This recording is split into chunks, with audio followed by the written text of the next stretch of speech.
Fala pessoal, beleza? Bom, hoje a gente vai falar um pouquinho mais sobre a parte de formatação. A gente já falou um pouquinho sobre os sistemas operacionais, sobre BIOS, sobre drivers. E agora vamos falar sobre os programas que a gente deve instalar no nosso computador ou no computador que a gente está formatando, no caso de um cliente, de uma empresa que a gente trabalha, né? Então vamos lá, programas e aplicações. Bom, quando a gente fala de software, existem vários tipos de software.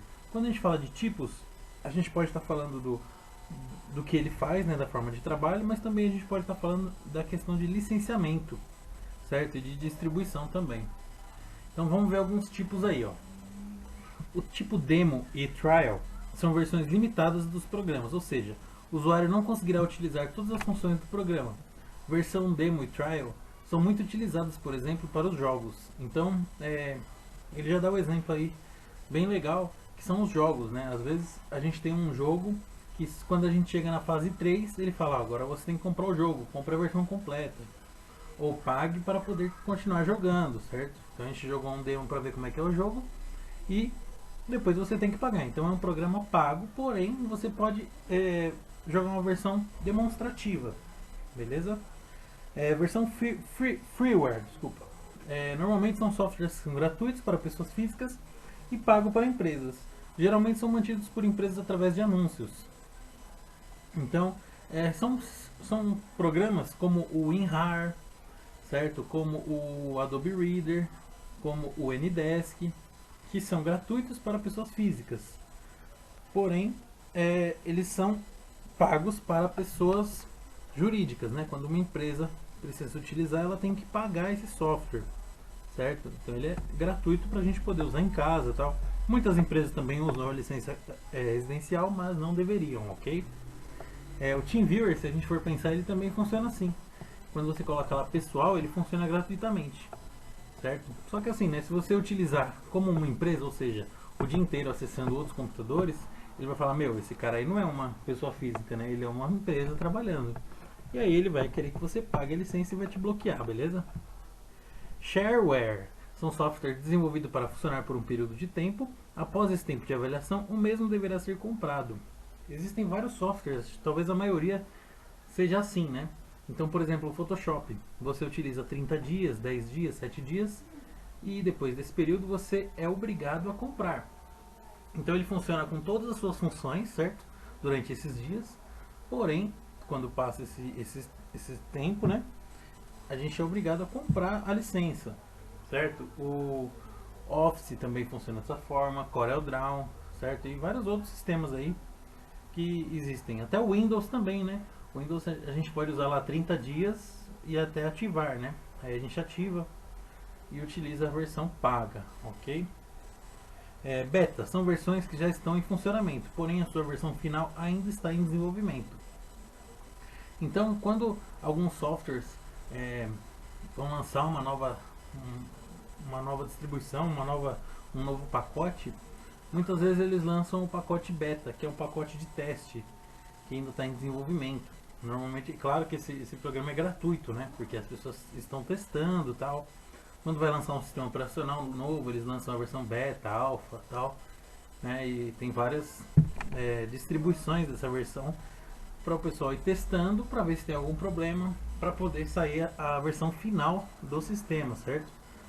Inclusive para celular também às vezes surge algum aplicativo versão beta, né? E aí a gente tem que utilizar e ver se não dá nenhum erro, se tiver erro tem que reportar. Então a gente está trabalhando em prol do desenvolvedor e ao mesmo tempo a gente está sendo beneficiado com o uso do aplicativo, do software, beleza? Bom, Adware são softwares instalados junto com outros programas. Normalmente são barras de pesquisa instaladas nos navegadores. É aquele programinha chato, gente. E quando a gente vai instalar um programa, por exemplo, o Adobe Reader, vem 4, 5 softwares junto. Quando a gente usa aquele bem daquele site do Baixa Aqui ou Super Downloads, a gente baixa um programa, querendo instalar um programa, e ele vai vir um monte de software junto. Eu dei como exemplo aí o HAL 123, que para quem não sabe, ele é da mesma empresa daquele outro software que todo mundo já teve no computador, chamado Baidu, beleza? Que é um antivírus fake, né? Um antivírus que só trava o nosso computador e entra em conflito com ele também, né? Com várias outras coisas. Então são programas chatos que enchem o nosso saco, né? Existem milhares de aceleradores de download, barras de notificação, até a barra do Chrome pode ser encaixada como um adware, beleza? Open Source, GPL e GNU são softwares gratuitos que podem ser baixados pela internet, de código-fonte aberto, ou seja, o usuário pode editar e disponibilizar para a comunidade seguindo o mesmo padrão GPL, GNU Public License, ou seja, é um sistema, gente, de código aberto, é um sistema que pode ser alterado e distribuído da forma que a pessoa quiser, certo? Claro que o maior exemplo deles é o Linux, né? Lembrando que é sempre importante, quando se faz uma distribuição do Linux, por exemplo, citar o desenvolvedor, o primeiro desenvolvedor dele, né, que é o Linus Torvalds, citar que é uma distribuição do Linux, certo? E a pessoa pode usar da forma que ela quiser, criar um sistema só dela, personalizado para o que ela precisa, ou para sua empresa, né, claro. E tudo tem que ser gratuito, não deve cobrar licença nenhuma, ok? Malware são softwares que danificam o computador. Malware, que do inglês malicious software. Então, são programas que danificam o nosso computador, que deixam ele mais lento, que deixam ele travando, certo? Que bloqueia algum tipo de programa que a gente usa. Esses malwares, eles vêm normalmente em e-mails, eles podem vir também, assim como os adwares, junto com outros softwares, então a gente tem que ficar ligado, certo? E os spywares são softwares que coletam e monitoram as informações do computador sem o consentimento e conhecimento do usuário. Então, da mesma forma que os malwares e os adwares chegam pra gente, os spywares também chegam. A gente vai instalar um programa na internet que não é licenciado, não é um software confiável, pode vir um spyware junto, um malware junto. Às vezes a gente acha que é um programa, por exemplo, eu vou baixar uma versão do Photoshop. Aí você baixa de um site que não é confiável e ele traz um spyware para a máquina, um malware para a máquina, beleza? A gente tem que tomar cuidado na hora de baixar os programas, certo? E procurar sempre utilizar versões pagas dos programas. Por quê? Como vocês já viram no vídeo do cara do Babu, né?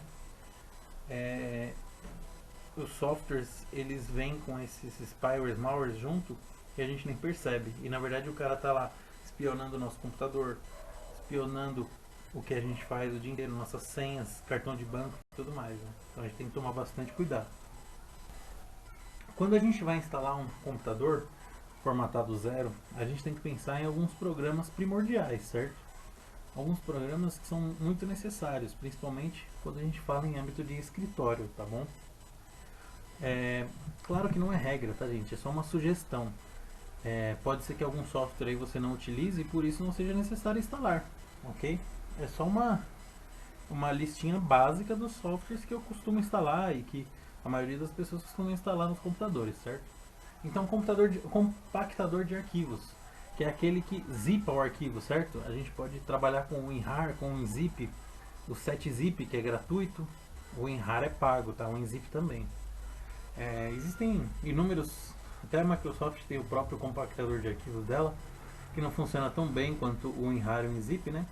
Mas é um programa aí muito importante para o nosso computador, certo? Ele funciona muito bem e reduz a quantidade dos arquivos, se a gente quiser enviar por e-mail, alguma coisa, ou enviar para a nuvem, ok? Editor de texto. Editor de texto, gente, a gente pode falar aí do Office, certo? Que é um programa pago do nosso computador. O Office, ele é um programa pago, certo? Da Microsoft, e não é barato não, tá, gente? A licença para empresas aí pode chegar até R$1.000, certo? E como alternativa gratuita, a gente tem o Apache OpenOffice, certo? Que é uma distribuição que os usuários de Linux utilizam muito. E também temos o Google Docs, que é o que a gente utiliza na escola, né? Que é gratuito também, certo? Lembrando que o editor de texto é aquele que é planilha, documento, apresentação de slides e N outras coisas, tá, gente? E a maioria deles são compatíveis um com o outro, então com o Word eu consigo abrir um documento do OpenOffice e vice-versa. Editor de PDF, tá? Eu coloquei editor, mas na verdade é visualizador de PDF, tá, gente? Porque editor é uma coisa que normalmente é paga. Claro que deve ter sua versão gratuita, mas quando a gente fala de software básico, de software primordial, o editor de PDF não é algo tão necessário, mas o visualizador de PDF sim. E a gente conhece o mais importante deles, né, que é o Adobe, que é o Acrobat Reader, né, que é da Adobe, certo? Que é um software gratuito, porém existem outros freewares também, como o Foxit, né, que é esse símbolo aí laranjinha. E existem outros, até o Google Chrome hoje em dia é um visualizador de PDF, tá? Bom, eu coloquei essa opção de acesso remoto, mas ela não é obrigatória também, tá, gente? Lembrando que é o que eu costumo utilizar mais. Então eu coloquei duas opções aí, que é o TeamViewer, né?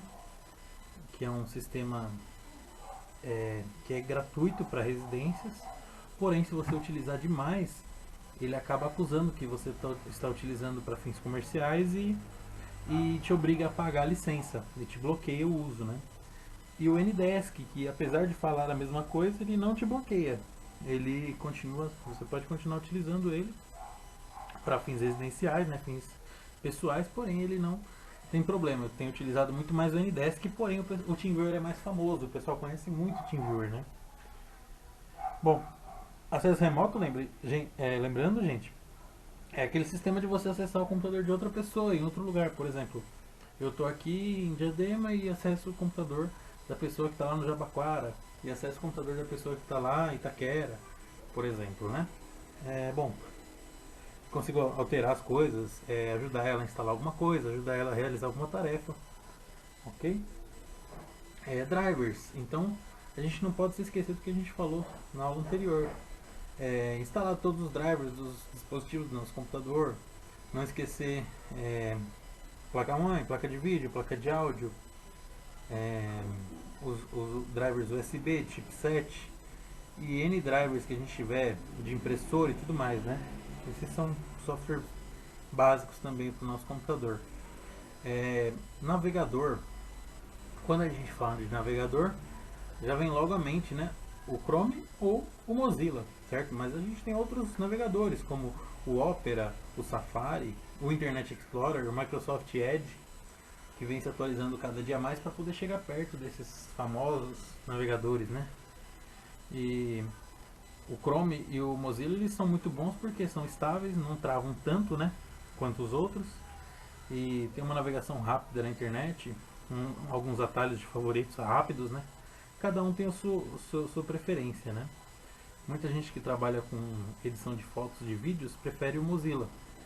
Pessoas que trabalham na área técnica normalmente preferem o Chrome, mas isso não é regra, tá? Comunicadores.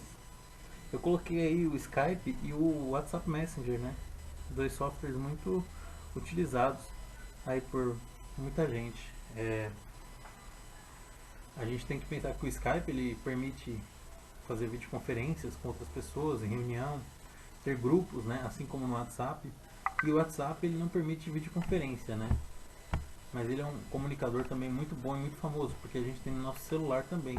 E o Skype também é possível pelo celular, tá? O Skype, lembrando, ele é da Microsoft e o WhatsApp é da Google, ok? Desculpa, é do Facebook, né? Não é da Google não. Da Google é o Hangouts. Também a gente pode instalar um reprodutor de vídeo. Coloquei como exemplo o Media Player Classic, que é um sistema simples, certo? Que pode executar milhares de tipos de vídeo e até de áudio também, tá? A gente também pode utilizar o do nosso computador, né, que é o Windows Media Player, e no Windows 10 aí, que se eu não me engano chama música, vídeo, né, o nome do aplicativo, mas eu prefiro instalar o Media Player Classic porque ele tem uma gama de codecs disponíveis para a gente poder abrir vários tipos de arquivo, ok? E por último, mas não menos importante, o antivírus, né? O Windows 10 ele já vem com um antivírus gratuito, incluído no próprio Windows e atualizado diariamente. Então é um sistema muito bom, né, de antivírus, desculpa. Eu costumo deixar direto com o Windows Defender, né, que é esse antivírus. Mas se você estiver instalando uma outra versão do Windows, como o Windows 7 ou uma outra versão de um outro sistema operacional, você pode instalar um antivírus também.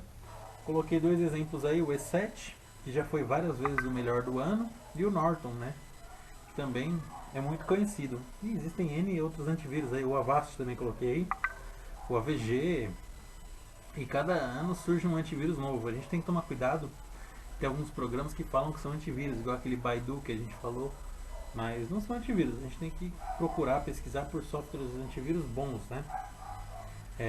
Naquele próprio Babu, aquele canal lá, você consegue algumas imitações de antivírus, certo? Mas ele também recomenda bastante o Windows Defender, que é atualizado diariamente. Agora, gente, vamos falar sobre os softwares avançados, os softwares que a gente instala em máquinas um pouco mais específicas, né? Para usos numa empresa ou até em casa mesmo. São softwares, gente, que a gente pode utilizar em edição de fotos, de vídeos, de desenho industrial, games, VPN, desenvolvimento de sites, ou seja, são softwares específicos para cada área, né? Por exemplo, o departamento de marketing de uma empresa, ele vai utilizar a edição de fotos, de vídeos, de música, ok? E para isso ele pode utilizar os softwares da Adobe, né? Photoshop, Premiere, Dreamweaver, Illustrator, certo? São muito utilizados para esse tipo de uso. E tem N outros softwares, After Effects, né? São softwares específicos da Adobe. Também temos o CorelDRAW, né? Que o pessoal usa bastante, né? E cada dia vai surgindo mais softwares, mais softwares, beleza? Quando a gente fala de desenho industrial, ou seja, a gente fala aí de engenharia de uma empresa, né?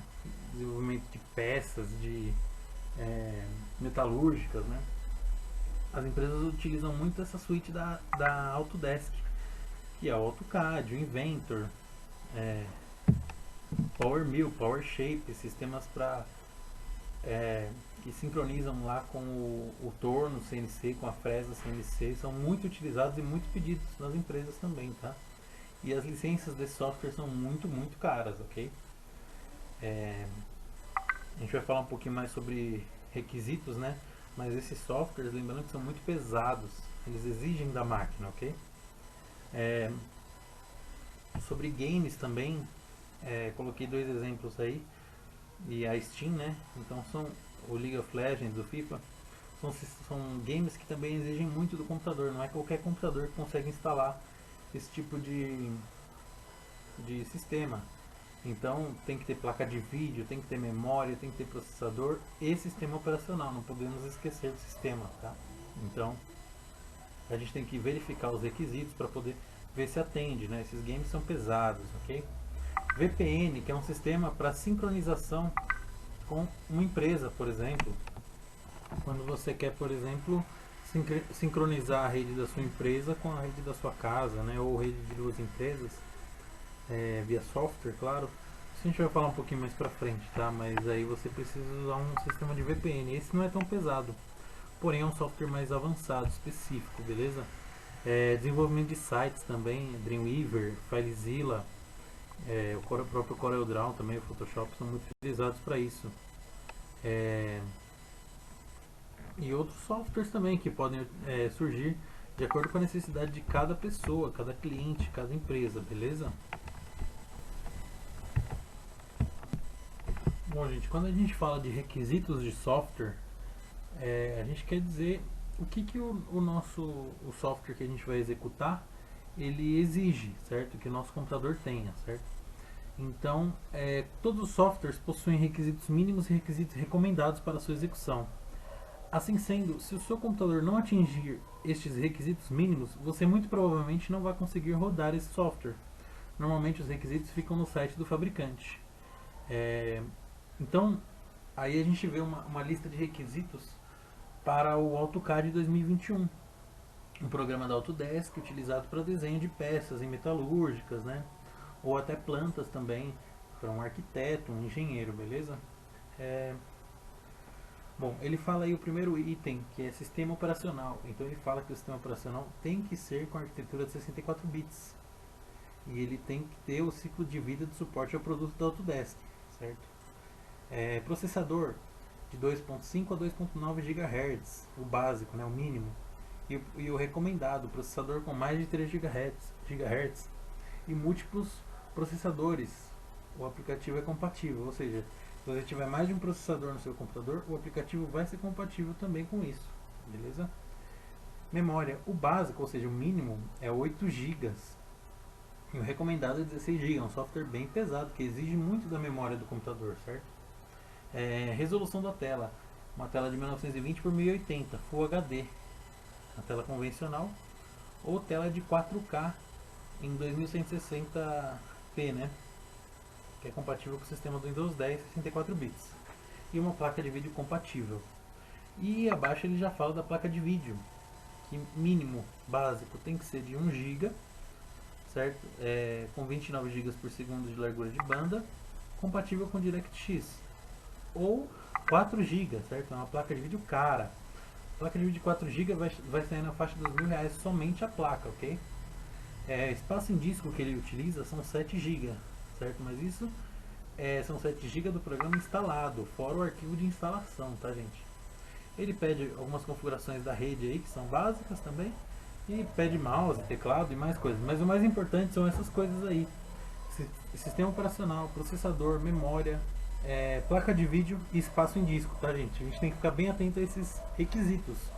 Cada software tem um requisito diferente. Vocês podem pesquisar aí, por exemplo, Photoshop requisitos. Ele vai mostrar uma outra lista diferente dessa, certo? Podem pesquisar SolidWorks, CorelDRAW, N softwares aí, até o Google Chrome tem requisitos também, ok? Bom, falamos de requisitos de softwares. E agora vamos saber como que a gente vai descobrir isso no nosso computador. A gente tem que utilizar, gente, um comando Windows Pause Break, certo? 99% dos computadores tem essas duas teclas. Está indicando aí no slide, certo?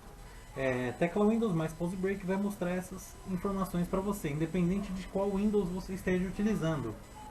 Isso no Windows, tá, gente? No Linux é um pouquinho diferente, a gente tem que ir lá nas informações de hardware. Mas vamos mostrar o básico, que é o Windows, ok? Aí nas informações do sistema, você já pode verificar que lá em cima mostra qual a versão do seu sistema. É o Windows 7, por exemplo, aí o Ultimate, ou pode ser o Windows 10 Pro, o Windows 10 Home, certo? Embaixo aí ele já mostra o processador, que é um Core 2 Duo de 2.80 GHz, ou seja, ele já poderia rodar o AutoCAD, né? Só que vamos ver a memória aí, ó, a memória de 2 GB, já não ia rodar o AutoCAD, porque o AutoCAD ele exige 8 GB de memória no mínimo, né? O tipo de sistema operacional, 32 bits, também não ia rodar o AutoCAD, porque ele só roda em sistemas de 64 bits. Ok? Também está falando lá embaixo uma informação muito importante, que o Windows está ativado, beleza? Questão de ativação, né? A gente falou um pouquinho sobre licenças lá atrás. E como que a gente faz para ver qual que é a nossa placa de vídeo, tá, gente? É simples. Utiliza o mesmo comando Windows, porém com o R, tecla R de rato, e digitamos DX Diag, certo? Ele vai aparecer essa telinha aí, que é do ferramenta de diagnóstico do DirectX, normalmente já tem instalado no nosso computador, e você vai ali em Exibir, na guia Exibir, ele vai te mostrar a sua placa de vídeo. Essa placa de vídeo aí é do meu notebook, por exemplo, é uma Intel HD Graphics, né? E ela fala que aproximadamente de memória de vídeo ele tem aí 1696, 1 GB e meio de memória de vídeo, certo? Já poderia rodar nas configurações mínimas do AutoCAD, certo? Mas não rodaria uma configuração avançada, uma configuração recomendada, beleza? Mas é uma placa de vídeo integrada, não é nada off-board, não é nada especial, é uma placa de vídeo bem simples, tá bom, gente? E é isso aí, gente.